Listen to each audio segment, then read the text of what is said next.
This is CBC Vancouver News.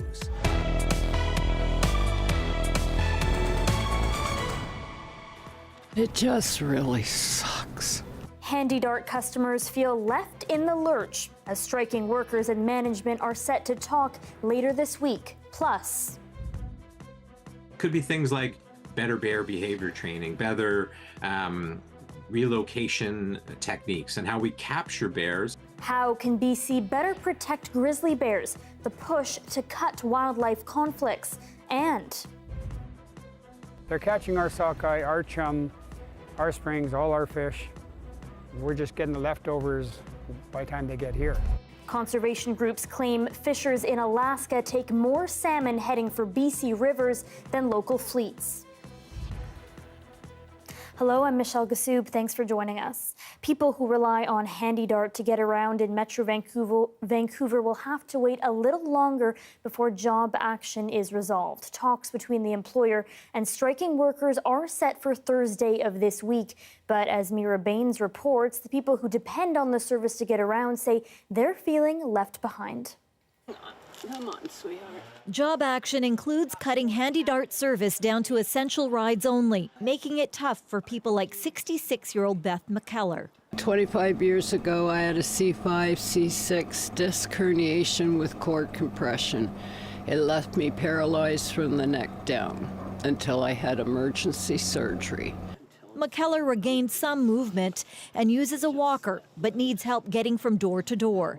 During the HandyDART strike, taxis are being used to take people who are on dialysis, MS treatment, or require chemotherapy. But McKellar doesn't qualify and has been relying on friends. They're more than happy to help out, but it just really sucks. HandyDART workers have been on strike since September 3rd. It's TransLink's door-to-door shared ride service for people who are unable to use conventional public transit without help. TransLink funds Transdev, the multinational company based in France that provides HandyDART services.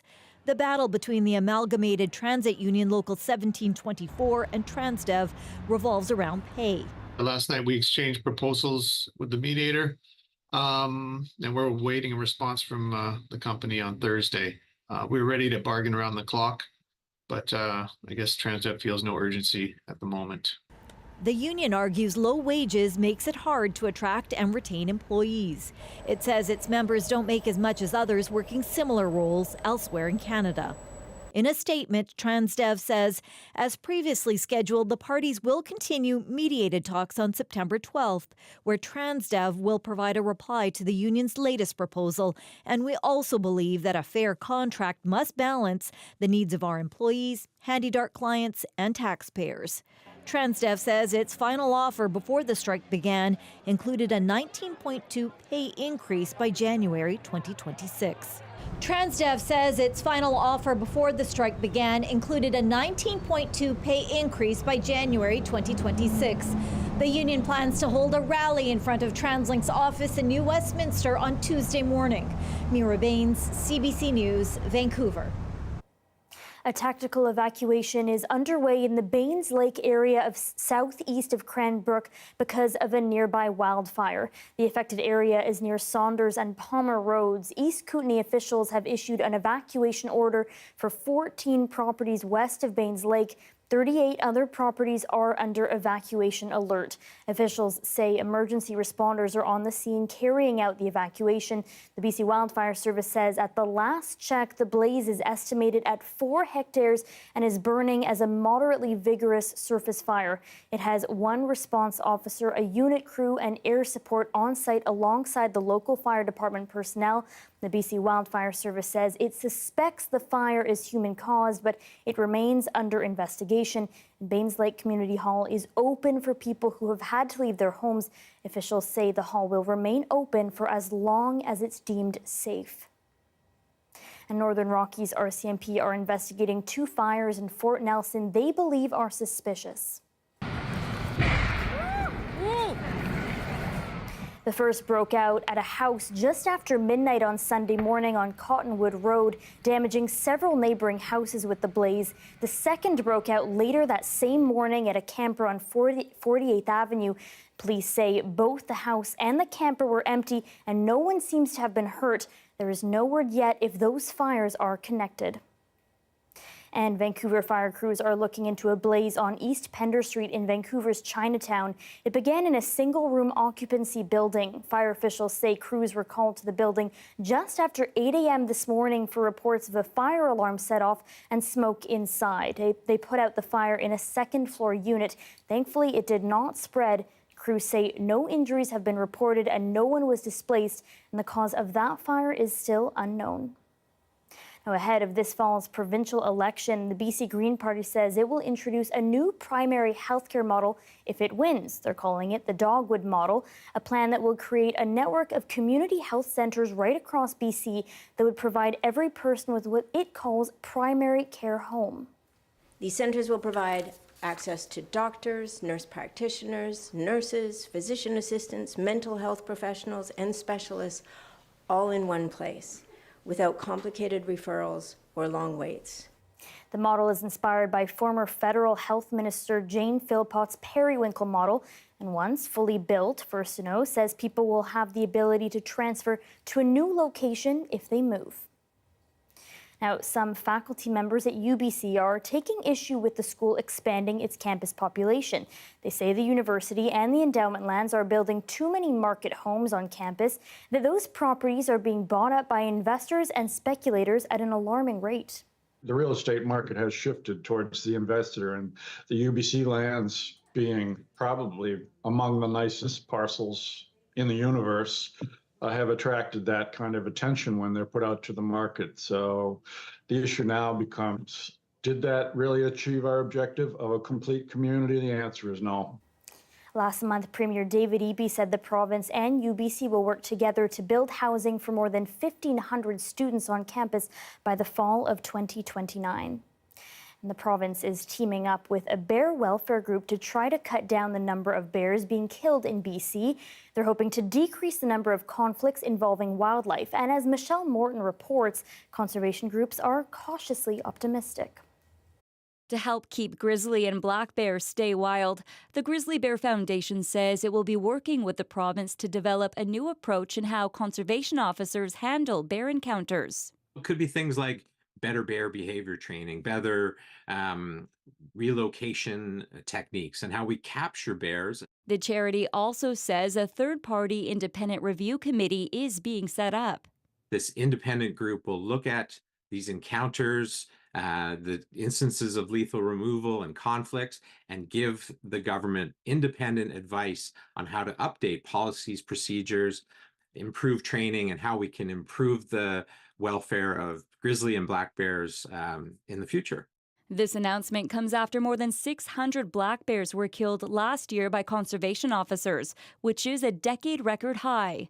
The COS says the main reason is because the wild animals became habituated to garbage. And the foundation says more than 40 grizzly bears were also killed last year, which is high compared to previous years. Some conservation groups have been calling for third-party oversight, as well as more non-lethal approaches by the COS. They say this announcement is a positive step forward. Optimistic about what this looks like, but we're going to need to see how it rolls out and if it will be effective in the long run. We commend the government in taking this step, and understanding a new approach is desperately needed. But I think the proof will be in how this independent committee is formed and how fundamental the changes will be. The Environment Minister, George Heyman, says there are several factors that can impact the number of bear conflicts, including population growth, climate change, and natural food availability. He says that the government wants to make sure that bears can live a healthy and safe life in their natural environment. Heyman says the province is investing around $125,000 into this initiative and says the province expects to receive recommendations for a new approach by spring 2025. Michelle Morton, CBC News, Vancouver. And a high-stakes federal Liberal caucus retreat is underway here in BC, with news of a big name joining the team. Rafi Boudjikanian now on Mark Carney's new role and the concerns being raised about Justin Trudeau's leadership. At the start of an Oceanside caucus meeting, a blunt message for the Prime Minister. My constituents do not see Mr. Trudeau as the person that should lead the party into the next election. This Liberal MP saying what she's heard is a call for change at the top. If I listen to my constituents, which is supposedly what we are meant to do, yes, I have to say that we would have to change leadership. The Liberals are hoping this retreat is also a reset after a brutal by-election loss to the Conservatives and the end of a deal with the NDP to keep their minority government alive. Well, there's nothing like the threat of an election to focus the minds, right? Now the party is bringing in a big name to help prepare. Finance Minister Chrystia Freeland announcing she is thrilled to welcome her longtime and respected friend Mark Carney to the Liberal team. The former governor of the Banks of Canada and England, a name that has been raised as a potential successor to Justin Trudeau, now an economic advisor for the Liberals. I saw Mark at the airport. I was very happy to see him here. I've always respected what he stated and his intelligence. Carney will now help shape the party's policies as the Liberals face pressure to address the cost of living. Mark Carney isn't promising to change course. All they're talking about is doubling down on the same failed policies that caused all this heartache to Canadians in the first place. As for the concerns being raised within the Liberal Party about Trudeau's leadership, politics is a team sport and that we need to support each other. We need to support each other in tough times, and of course it's normal to have challenging conversations. Those internal talks may become tougher still. In just a week, Trudeau will face another crucial test, a by-election in Montreal where his party could lose another longtime Liberal seat. Rafi Wujikani on CBC News, Nanaimo, BC.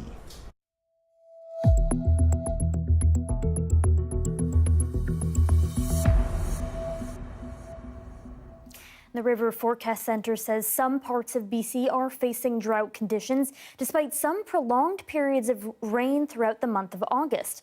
Officials say lower river flow levels on Vancouver Island are causing level 4 and 5 drought conditions, triggered by hot spells in July and early September.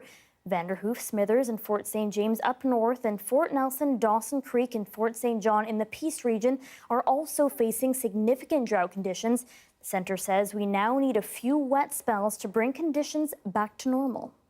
Every site is a little bit unique, and it really just revolves around storms. So if we get another maybe 2 or 3 big strong storms throughout September, I'd say that the drought would probably wash away. They say the next week is bringing some cooler and wetter conditions that are likely to help the effects of the hot summer. The centre also says Vancouver Island is in a generally healthier condition right now compared to drought conditions from a heat spell in 2022. Coming up, why some conservation groups are sounding the alarm that Alaskan fishers are taking more salmon headed to BC rivers than their share. That's next.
They are an iconic species of British Columbia and the backbone of the Western fishing industry, salmon. But some conservation groups claim Alaskan fishers take more salmon destined for BC rivers than local fishing fleets. And as Radio-Canada's Camille Vernet reports, that's putting pressure on both the salmon population and on the fishers who depend on them to make a living. Ken Lawson has been fishing since childhood. The Prince Rupert fisherman says his knowledge has been handed down from generation to generation. My grandson, my children, they all worked on this boat. My wife, it's a family business.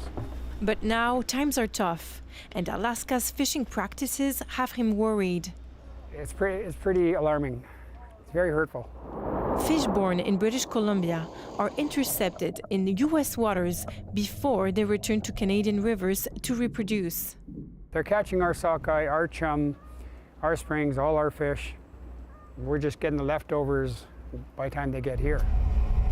The Pacific Salmon Treaty, established in 1985, aims to manage salmon stock between Canada and the United States. When the Alaska fish came through, the Alaska Chinook, they shut us down to let the run go through. But yet, over in Alaska, when our fish are coming, there is no stopping. According to an estimate from Skeena Wild Conservation Trust, 3 million fish from British Columbia waters have been intercepted in 2023 by Alaskan fisheries. It's hindering our abilities to rebuild and recover those populations. You know, a lot of these populations are at record low abundance. They're facing new challenges with climate change and hot weather. And so in Canada, we've adapted a lot of our fisheries, and they're changing to really reduce pressure on harvest. And just across the border in Southeast Alaska, the same thing isn't happening, or in fact, it's the opposite. They're ramping up harvest. Conservation organization would like to see a more targeted fishery. If that fishery and the boats that are in that fishery moved more to the more terminal waters where fish are returning in Southeast Alaska, that would reduce so many of those interceptions. The treaty is renegotiated every 10 years. Fisheries and Ocean Canada defends its process. It benefits from the fact that we have commercial, recreational, Indigenous harvesters as part of that treaty process, and so it's an open discussion amongst those harvesters as to the issues, and they're allowed to bring those issues forward through the renegotiation. And so we expect that we'll hear some of these issues going forward. Again, the Alaska isn't operating outside of the treaty, they're operating within the constraints of the treaty. The next round of treaty talks will begin next year, but for Ken Lawson, the situation is urgent. Fishermen can no longer afford to maintain their boats. I hang on to it because my dad did it, my grandfather did it, and his dad, and so on. And it was all instilled into me, and it's important for us to keep that going. Despite uncertainties, he hangs on to this family tradition. Camille Vernet, Radio-Canada, Prince Rupert. Here's a live shot of downtown Vancouver. Darius will have your full forecast coming up.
Hey, I'm Rohith Joseph. Vibin' is the new show all about discovering great new songs and fresh artists from across BC and beyond. Stream Vibin' on CBC Listen. Hi, I'm Amy Bell, and this is your CBC Inbox. On October 5th, join CBC guest host Michelle Elliott at the annual Big Sisters Soiree Gala, celebrating Big Sisters and helping to inspire and empower the next generation of girls and gender-diverse youth. Tickets at bigsisters.bc.ca. And join CBC at the Alumni UBC's Transforming Our Health with AI webinar, October 8th. A panel of experts discuss AI research and its impact on the future of healthcare. If you're in the mood for a trip that takes you back in time, the Fraser Valley Heritage Railway is bringing back one of its rides. As the CBC Saurabh Sandhu reports, there's been a lot of anticipation for its return. Fraser Valley Heritage Railway's Sunday excursions are back on track, and everyone of all ages are aboard. Tickets, please. The train is welcoming back its first passengers in almost 2 years. We're delighted to see that there is a pent-up demand to come back and actually experience what it was like 100 years ago in the area. It's a 55-minute train ride from Cloverdale Station to Sullivan Park, crossing over Highway 10 as the road traffic comes to a complete halt. The 15-kilometer excursion is run by Fraser Valley Heritage Society in partnership with the City of Surrey. As the trolley rolls through, passengers look out watching scenic views of farmlands and wildlife. Switch his line and check for the main line. It's been a long-awaited journey. The face of rising insurance costs, the society had to halt the annual run at the end of summer 2022. The excursion was originally planned to start in August of this year, but was postponed due to delay in getting the safety approvals. This is on the original British Columbia Electric Railway Fraser Valley line, and it's operated by Southern Railway of BC now, and they have allowed us back on after we've completed some negotiations and adjustments, and it's taken quite some time. Starting this year, the train would go from Cloverdale Station to Surrey's iconic Bose family farms and back.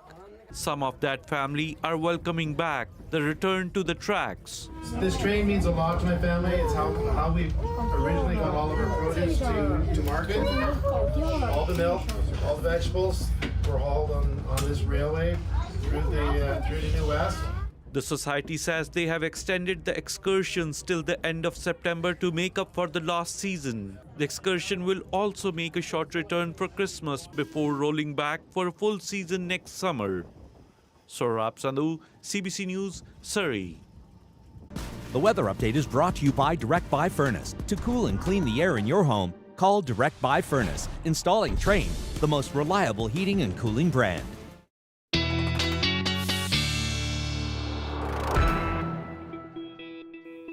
And Darius Madavi joins us now for a look at the forecast. And Darius, rumor has it you were partaking in a little autumn treat today, a little pumpkin spice latte. I did. Can you blame me? It feels like fall. I came today, I was in Penticton over the weekend, it was 30 and it was sunny, and then I come here and it's cold and it's not wet, but it feels like it should be. It was a pumpkin spice latte day. And it will be all week pretty much, so if you want to get your fall fix, get your non-company branded fall beverage wherever you want to get it, or make it at home. Because we've got lots of interesting weather on the way, cloud coming in and out, possibly some showers at times this week across the south coast. You can see here we have a few troughs passing over the region, a series of them over the next week or so. So expect to continue to see those cloudy conditions, those cooler conditions, especially here on the south coast, but also across BC over the next week. And here on our precipitation forecast for the south coast, you can see tomorrow night a lot of that rain coming in for parts of the island, and then overnight, Tuesday into Wednesday at times, making its way over here to Vancouver and across parts of the lower mainland. Now, some of the models have that rain sticking around into Wednesday late in the morning, even maybe early afternoon.